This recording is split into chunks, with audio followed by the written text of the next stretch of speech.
All right, today I am taking a look at a classic Jim Beam white label. This is 4-year-old bourbon bottled at 80 proof. This is what eventually becomes Knob Creek and all these other rock star whiskeys that Beam Suntory has.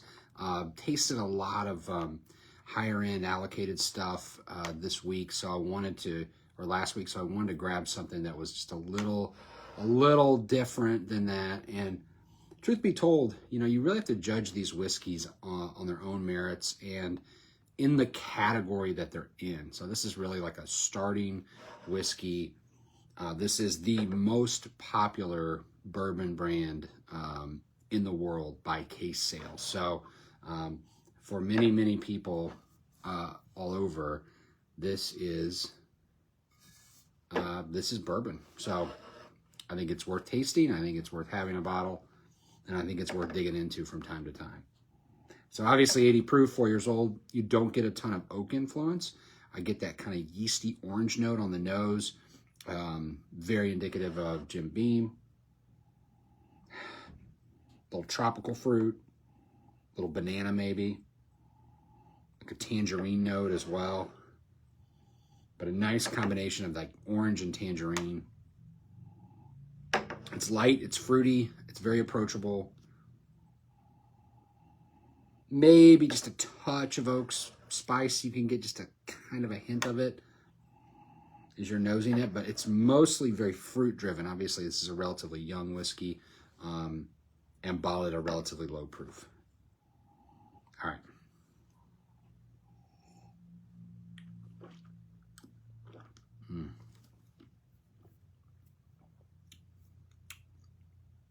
Very soft on the palate.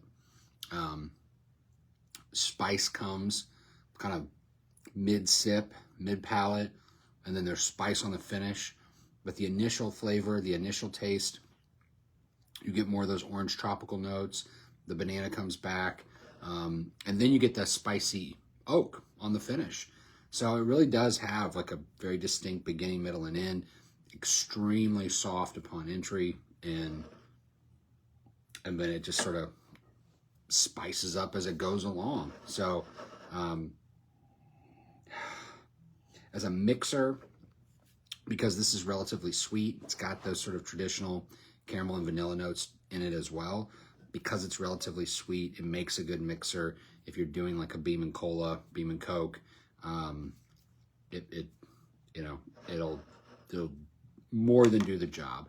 But if you just want something neat, this is great. If you want to serve it over ice, it's going to get watered down relatively quickly over ice. So if you do it with any kind of ice, I would suggest just mixing it in a drink and not just doing a Jim Beam on the rocks. Let's do one more sip.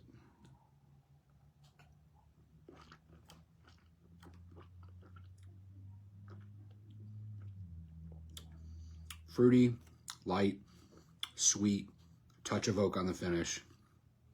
This is a very approachable, straightforward, classic bourbon whiskey, 4-year-old Jim Beam white label. All right, cheers.